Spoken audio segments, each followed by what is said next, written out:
नमस्कार, capital TV का खास शो राहुल का अग्निपथ देख रहे हैं आप और मैं हूं आपके साथ दिव्या सिंह। कांग्रेस लोकसभा चुनाव का अभियान नागपुर से करती है। कांग्रेस का आज 139वां स्थापना दिवस है। इस दौरान पार्टी नागपुर में विशाल रैली को ऐतिहासिक बनाने में जुट गई। इस महारैली में राहुल गांधी और पार्टी अध्यक्ष मल्लिकार्जुन खड़गे शामिल हुए, जबकि प्रियंका गांधी और सोनिया गांधी का दौरा रद्द हो गया। रैली में गौर करने वाली बात यह है कि हर कुर्सी के पीछे एक बार कोड का स्टिकर लगाया गया है। उस कोड को स्कैन कर लोगों को डोनेशन देने के लिए कहा गया है। आज इसी पर चर्चा के लिए मेरे साथ स्टूडियो में मौजूद हैं कैपिटल टीवी के एग्जीक्यूटिव एडिटर राजीव जी। सर, स्वागत है आपका। धन्यवाद। बार कोड के पीछे का मकसद क्या है, क्या रणनीति? देखिए, बार कोड जो लगाया गया है वो वसूली का एक नया तरीका है। लेकिन सबसे पहले ये सोचना चाहिए 138 साल के ये बुजुर्ग पार्टी के हैं या युवा पार्टी के हैं, क्योंकि कांग्रेस में परंपरा बुजुर्गों को भी युवा कहने की है। अगर कांग्रेस 138 साल की बुजुर्ग पार्टी है तो अब इसका अंत होना चाहिए। अगर युवा पार्टी है तो इसको समझना चाहिए कि 138 साल की बात करने के पहले ये 1947 से पहले 1885 में स्थापित कांग्रेस की बात कर रही है या फिर 1947 के बाद के कांग्रेस की बात कर रही है, क्योंकि 138 साल के बाद तो 1885 से शुरुआत होती है। और अगर 138 सालों में कांग्रेस के कुकर्मों को गिनाया जाए तो पता चलेगा कि अब तक तो कब का कांग्रेस का सफाया हो जाना चाहिए। लोगों से सारे तथ्य छिपाए गए।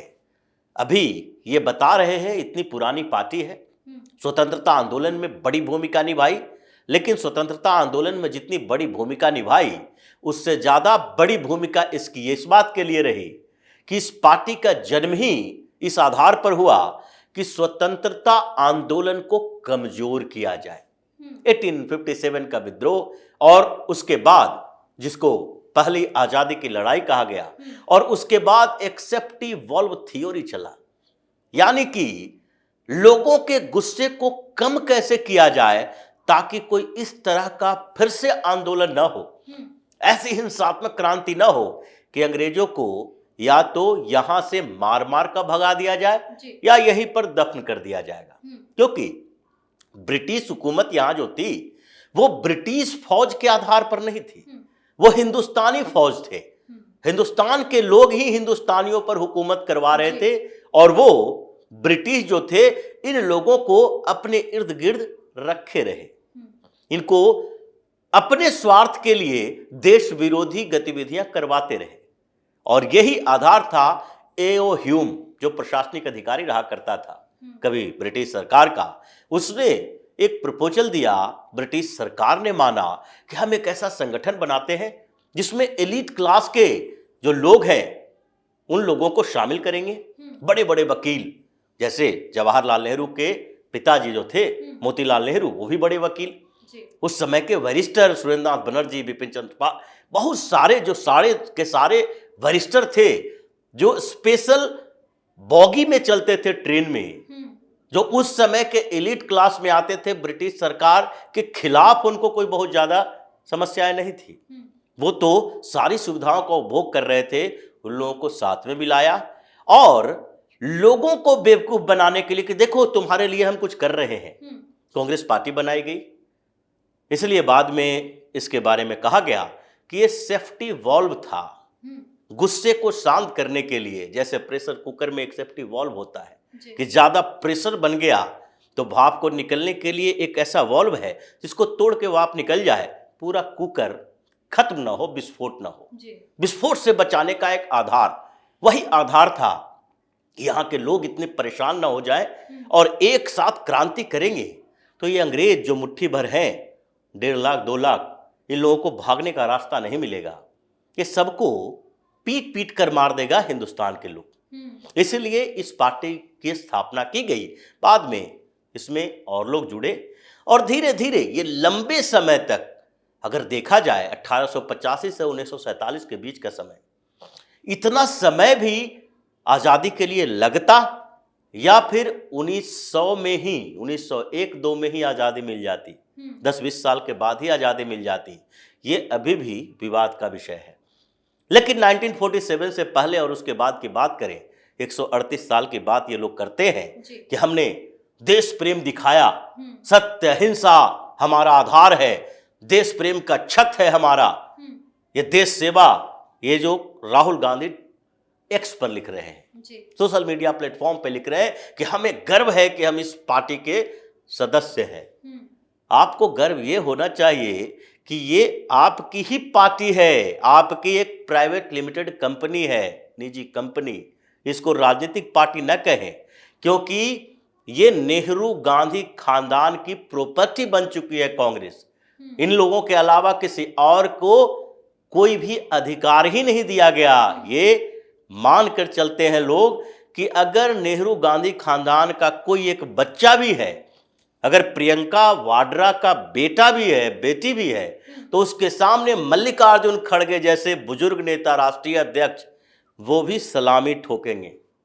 वहां का एक एक बच्चा को। राहुल गांधी की बात तो यही है, हेमंत बिस्व शर्मा ने बार बार यही कहा, राहुल गांधी का जो पिल्ला होता है घर का, वो भी कांग्रेसियों के लिए सम्मानजनक होता है। जाएंगे तो वहां पर उनके दरबार में हाजिरी लगाने, तो सबसे पहले उसके पिल्ले को ही देखेंगे कि वो खुश है, हमारा तलवा चाट रहा है, भौंक नहीं रहा हमारे ऊपर, तो राहुल गांधी भी खुश रहेंगे। यह स्थिति कांग्रेस की है। किस कांग्रेस की बात ये लोग कर रहे हैं? 138 सालों में इन लोगों ने क्या अचीवमेंट किया? 47 में ये भारत का विभाजन, ये कांग्रेस की देन नहीं है। जिन्ना की क्या औकात थी कि भारत को 2 टुकड़ों में बांट देता? अगर नेहरू पटेल की बात मान लेते जी, अगर गांधी जी जो बार बार कहते हैं वो अड़ गए होते, अगर जिन्ना के डायरेक्ट एक्शन डे का जवाब इन लोगों ने भी डायरेक्ट एक्शन से दिया होता जी।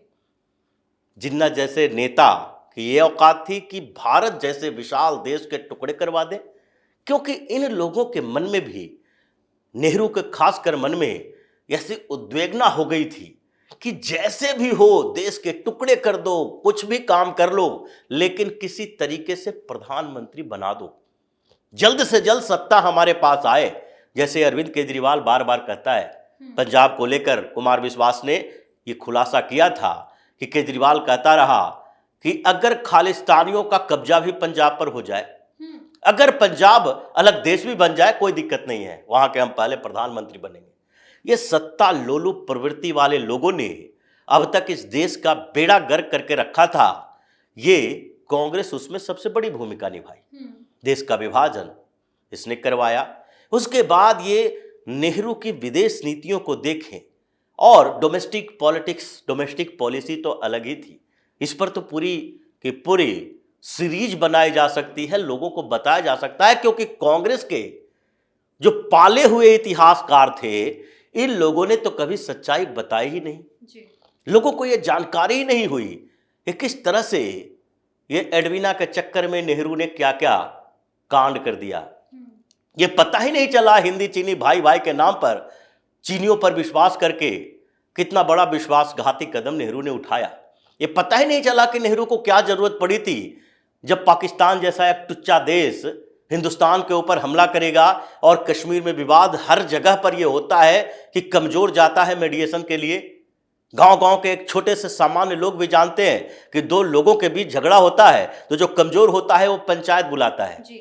मजबूत को जरूरत नहीं होती है पंचायत बुलाने की, वो तो कब्जा करके रहेगा, वो तो उस पर जीत हासिल करेगा। लेकिन क्या जरूरत पड़ी थी यूएन जाने की, जिसके कारण आज हम कश्मीर का इतना बड़ा भाग पाकिस्तान के सौंप के बैठे हुए हैं, पीओके जिसको कहा जा रहा है। क्या जरूरत थी तिब्बत के मुद्दे पर तुरंत चीन के उस आक्रमण को स्वीकार करना? तिब्बत चीन का पार्ट हो जाएगा, आज एक बफर स्टेट बना होता। एक एक नहीं है, 138 साल का हिसाब अगर कांग्रेस को देना हो तो कांग्रेस 138 से ज्यादा देशद्रोही काम कर चुकी है। और उस पार्टी के स्थापना दिवस ऐसे मनाया जा रहा है कि जैसे एक बहुत बड़ा अचीवमेंट, देश के लिए गौरव की बात है। इस पार्टी को भंग करने की बात तो गांधी जी ने भी कहा था जी। लेकिन ये सत्ता लोलुप लोग, इन लोगों को लगा कि कांग्रेस जिसको अब तक भुनाते रहे हैं, ये भोली भाली जनता, उस समय संचार क्रांति नहीं हुई थी, लोगों तक जानकारी नहीं पहुंचती थी, उसको बरगलाने के लिए जरूरी है कांग्रेस नाम रखा जाए और उस पार्टी के जो भी नेता होंगे जीत ही जाएंगे। राहुल गांधी आज उसी की उपज है और ये पार्टी अब 138 साल के बाद बुजुर्ग हो चुकी है और एक समय किसी का भी अंत होना जरूरी होता है। तो इस पार्टी का अंत जरूरी है। अब जो बार कोड की बात है, ये बार कोड की जरूरत क्यों पड़ी? कांग्रेस के सारे नेताओं को सड़क पर उतरकर ये भीख मांगने की जरूरत पड़ गई है। इसी को कहते हैं, दो आधार है इस तरह के जो कांग्रेस आजकल क्राउड फंडिंग की बात कर रही है कि हम क्राउड फंडिंग कर रहे हैं। ये कांग्रेस के लिए डर दिखाता है। पहला कि कांग्रेस को फंड की कमी पड़ गई है, ये दिखाना चाहते हैं कि हमारे पास पैसे नहीं है, तो पैसे लोगों से ले रहे हैं।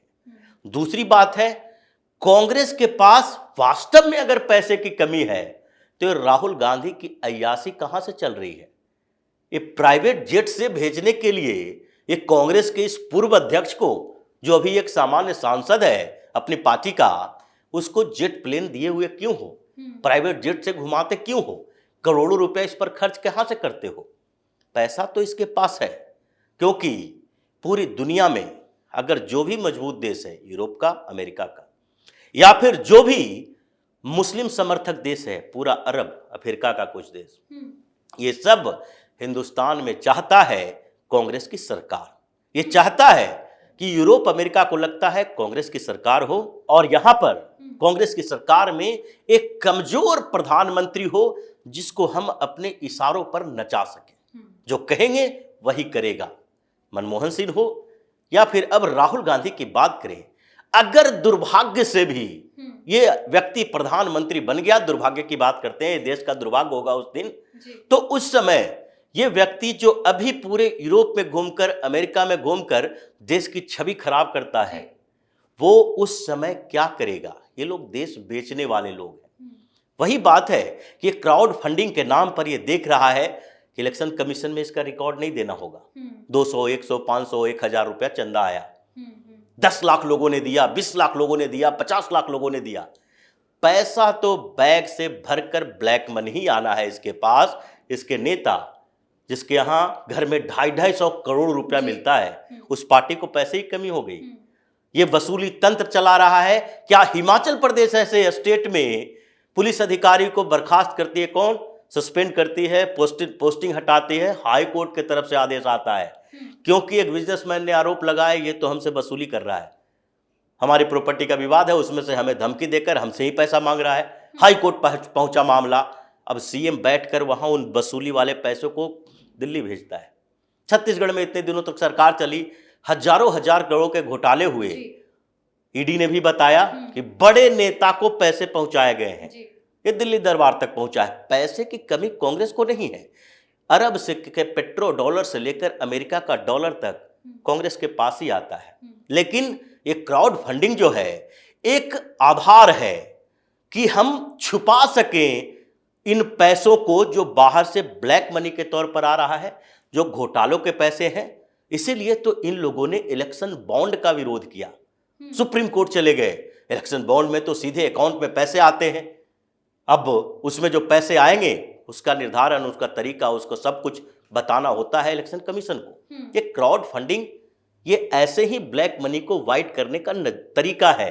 जिन जिन जगहों पर क्राउड फंडिंग हुई, चाहे सिनेमा में ही हुई है, उन लोगों ने ब्लैक मनी लाया, ये दाऊद इब्राहिम गैंग का, और कहा कि लोगों के पैसा से हम फिल्म बना रहे हैं। यही कांग्रेस भी कर रही है। ये वसूली तंत्र का एक तरीका है। इसलिए कांग्रेस की जो स्थिति अभी चल रही है उसमें यही कहा जा सकता है कि अब इस देशद्रोही पार्टी का नाश जरूरी है, खात्मा जरूरी है। नहीं तो इस देश के लोगों पर भरोसा नहीं है।